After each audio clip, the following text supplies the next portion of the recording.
ফের পারদ পতন শহরের তাপমাত্রা ফের 15 ডিগ্রির ঘরে। তাপমাত্রার খামখেয়ালি আচরণের নেপথ্যে পশ্চিমী ঝঞ্ঝা। উত্তরবঙ্গের সব জেলাতে ভোরে কুয়াশার সম্ভাবনা। আমাদের সঙ্গে ফোন লাইনে রয়েছেন আমাদের প্রতিনিধি শাশ্বতী রায়। শাশ্বতী, হাওয়া অফিসের তরফে কি খবর?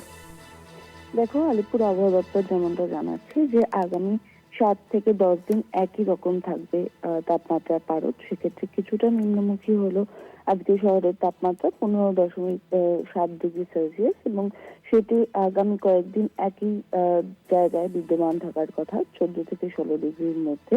এবং শীতের আমেজ সকাল সন্ধ্যায় অনুভূত হলো, বেলা বাড়ার সঙ্গে সঙ্গে শীতের অনুভূতি কমবে এবং তাপমাত্রা স্বাভাবিকের কাছাকাছি বা কোথাও কোথাও সামান্য ওপরে অবস্থান করবে। দক্ষিণবঙ্গে আগামী কয়েকদিন পশ্চিমের জেলাগুলিতে 12 থেকে 14 ডিগ্রির মধ্যে থাকবে তাপমাত্রা পারদ, এবং উপকূলের জেলাতে 15 থেকে 17 ডিগ্রি সেলসিয়াসের কাছাকাছি থাকবে দিন এবং রাতের তাপমাত্রা। এবং সেক্ষেত্রে দিনের তাপমাত্রা কিন্তু এখনো পর্যন্ত স্বাভাবিকের উপরে অবস্থান করছে।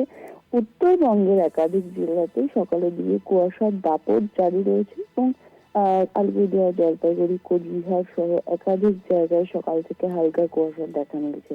পার্বত্য এলাকায় দৃশ্যমানতা বেশ কিছুটা নিম্নমুখী, এবং বেলা বাড়ার সঙ্গে সঙ্গে পরিষ্কার রৌদ্রোজ্জ্বল আকাশে পরিণত হওয়ার পূর্বাভাস জারি করা হয়েছে।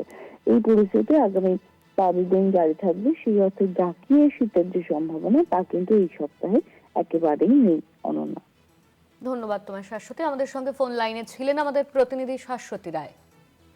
ফের পারদ পতন শহরের তাপমাত্রা ফের 15 ডিগ্রির ঘরে। তাপমাত্রার খামখেয়ালি আচরণের নেপথ্যে পশ্চিমী ঝঞ্ঝা। উত্তরবঙ্গের সব জেলাতেই ভোরে কুয়াশার সম্ভাবনা। ব্যাকফুটে বাংলার শীতের আমেজ।